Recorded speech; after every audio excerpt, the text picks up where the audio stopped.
2 paroles prophétiques d'Ohadis qui sont vraiment fascinants. Ils façonnent des aspects très concrets de la vie sociale dans la tradition islamique. Oui, et ce ne sont pas n'importe quels hadiths. Il faut préciser qu'ils font partie d'un complément à la très célèbre collection des 40 hadiths de l'imam Al-Nawawi. C'est ça. Et nos sources, ce sont des extraits d'une conférence qui décortique vraiment ces textes en profondeur. Notre mission, si on peut dire, c'est de voir comment cette tradition encadre 2 moments clés, la transmission des biens après la mort, et puis la création de liens familiaux. Des liens qui ne sont pas basés sur le sang. Exactement. Et c'est important de donner le contexte. La collection de l'imam Al-Nawawi, que beaucoup connaissent, elle avait en réalité 42 hadiths. Ah oui, pas 40 en fait. Non. Les 40, c'est une sorte de simplification, un arrondi. Et bien plus tard, un autre grand savant, Ibn Rajab, a estimé qu'il manquait encore quelques principes. Il en a donc ajouté 8. Pour arriver à 50. Voilà. Pour compléter ce qu'il voyait comme les piliers de la vie d'un musulman. La foi, le culte, les relations sociales. D'accord. Et les 2 textes d'aujourd'hui font donc partie de ces fameux ajouts. On va voir ce qu'Ibn Rajab trouvait si essentiel d'ajouter, en commençant par un sujet qui peut paraître un peu aride, mais qui nous concerne tous, l'héritage. Alors, ce premier hadith, il dit « Attribuer les parts d'héritage à leurs ayants droit. Ce qui reste revient alors aux plus proches parents masculins. » La phrase, elle a l'air simple comme ça, mais j'imagine que c'est la clé de voûte de tout un système. C'est exactement ça. Et on comprend tout de suite pourquoi Ibn Rajab a voulu l'inclure. L'héritage, c'est une réalité incontournable. Le Coran, surtout dans la sourate An-Nisa, a déjà défini les règles de manière très, très précise, presque mathématique. Et qu'est-ce que ça change par rapport à, disons, nos systèmes juridiques modernes? Ce qui est fascinant, c'est que les parts sont fixées par le texte divin lui-même. Ça laisse très peu de place à l'interprétation humaine. L'idée, c'est de minimiser les conflits familiaux qui éclatent souvent quand il y a de l'argent en jeu. Oui, on voit bien. Le hadith a l'air de séparer les héritiers en 2 groupes. D'abord, les ayants droit, et puis ce qui reste pour le plus proche parent masculin. Comment ça s'articule concrètement? C'est la distinction fondamentale. Le droit successoral islamique, il a 2 grandes catégories d'héritiers. Le premier groupe, ce sont les ashab al-furud. Les héritiers à part fixe. C'est ça. Leur part est prescrite dans le Coran. La moitié pour la fille unique, 1/8 pour l'épouse s'il y a des enfants, 1/6 pour la mère. Ces parts sont fixes et surtout prioritaires. D'accord. C'est un peu comme un gâteau à partager. On sert d'abord les personnes qui ont droit à une part de taille bien précise, et le reste du gâteau, alors, c'est pour ce fameux plus proche parent masculin. C'est l'image parfaite. Ce deuxième groupe s'appelle les asabat. Ils reçoivent ce qui reste après que les ashab al-furud ont eu leur part. Et ces asabat, ce sont les parents masculins par la lignée paternelle, classés par ordre de proximité. Attendez, ça c'est un point qui doit surprendre. Ça veut dire que si une personne décède et qu'elle n'a qu'une fille et, disons, un cousin assez éloigné, la fille reçoit sa part fixe, la moitié, mais le cousin peut hériter de tout le reste. C'est un cas d'école qui illustre parfaitement le principe. La fille reçoit sa part coranique et le résidu, tout le reste, revient au parent agnatique le plus proche. Dans votre exemple, ce serait le cousin. Même s'il n'était pas particulièrement proche de la famille. Oui. La logique derrière ça est liée à une structure sociale où la lignée masculine avait, traditionnellement, la responsabilité financière de la famille au sens large. Le fils prime sur le père, qui prime sur le frère, qui prime sur l'oncle. Le plus proche exclut toujours les plus éloignés. Je vois. Et la première partie de la phrase. Attribuer les parts d'héritage à leurs ayants droit. Les sources disent qu'on peut l'interpréter de plusieurs manières. Oui, il y a une petite subtilité. Certains juristes disent que le terme al-faraïd, les parts, désigne ici uniquement les parts fixes. Le sens serait donc donner d'abord les parts fixes acquis de droit, puis le reste va aux asabat. Et l'autre lecture possible? L'autre lecture est plus générale. Al-faraïd engloberait toutes les parts. Le sens serait alors distribuer la succession, et si à la fin il reste quelque chose, alors ça va au plus proche parent masculin. En pratique, le résultat est souvent le même, mais la nuance est intéressante. Ce qui est frappant, c'est la précision du système. On sent que le but, c'est d'éviter l'arbitraire. Mais pourquoi c'est si important de connaître ces règles? Même si on n'est pas juriste, on pourrait juste appeler un spécialiste, non? On peut, bien sûr, mais la tradition insiste beaucoup sur l'importance de cette connaissance. C'est même décrit comme une science qui risque de se perdre. Ah oui. Oui, Et qu'il faut absolument préserver. Même si ça a l'air intimidant, les bases sont logiques.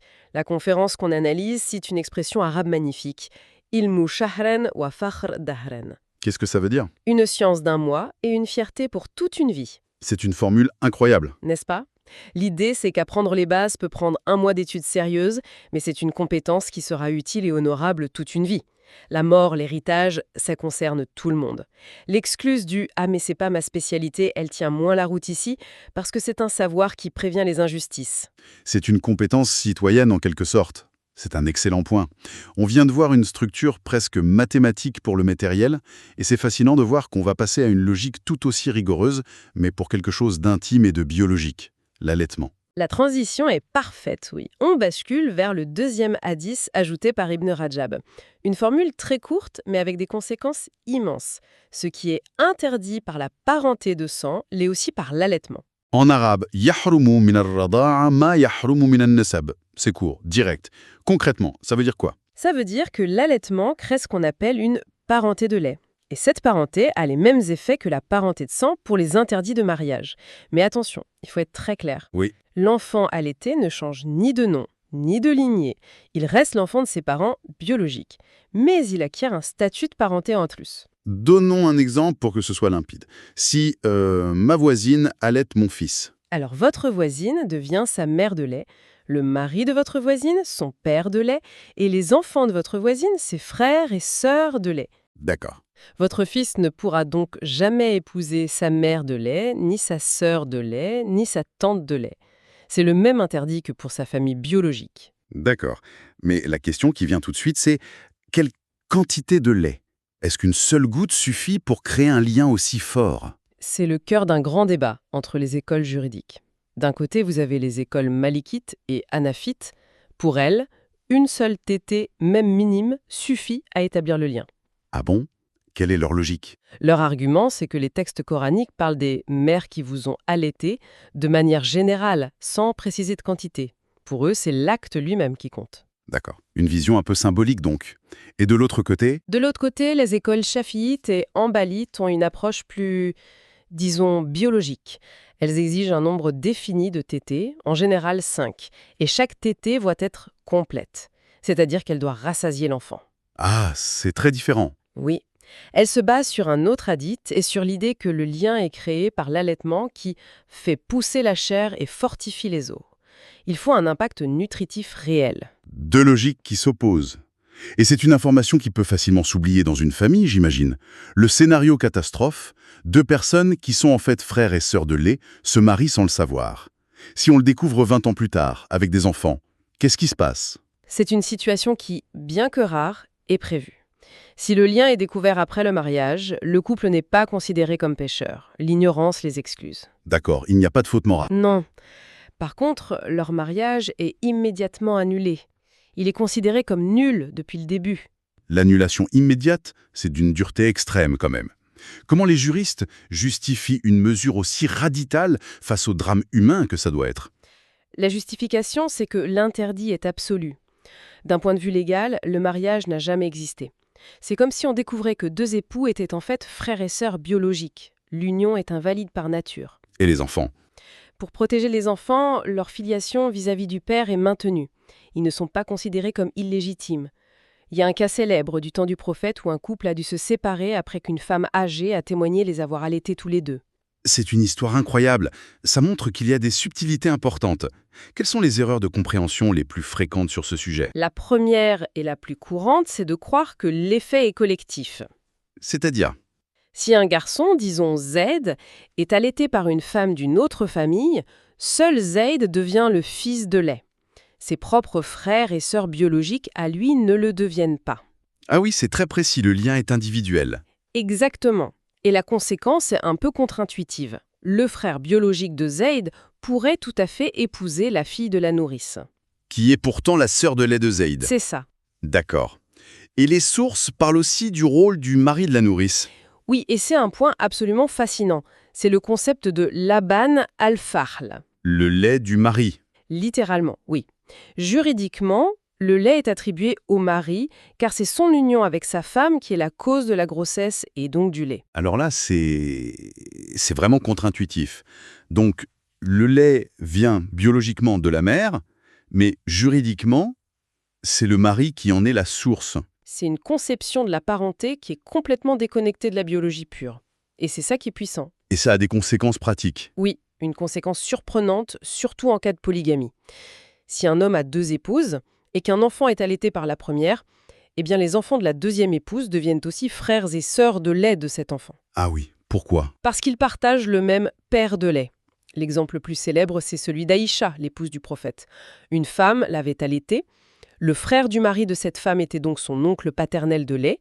Quand il a voulu lui rendre visite, Aïcha a d'abord refusé. Elle le considérait comme un étranger. Mais le prophète lui a dit de l'autoriser à entrer, car, par le lait, il était bien son oncle. Tout ça dessine un réseau de parenté incroyablement complexe, basé sur un acte qui semble si simple. Pour résumer, on est parti de la précision presque mathématique des lois de l'héritage pour arriver à un réseau social tout aussi précis, mais créé par un lien humain. Ces 2 hadiths redéfinissent la famille et les obligations bien au-delà de ce qu'on pourrait imaginer. Absolument.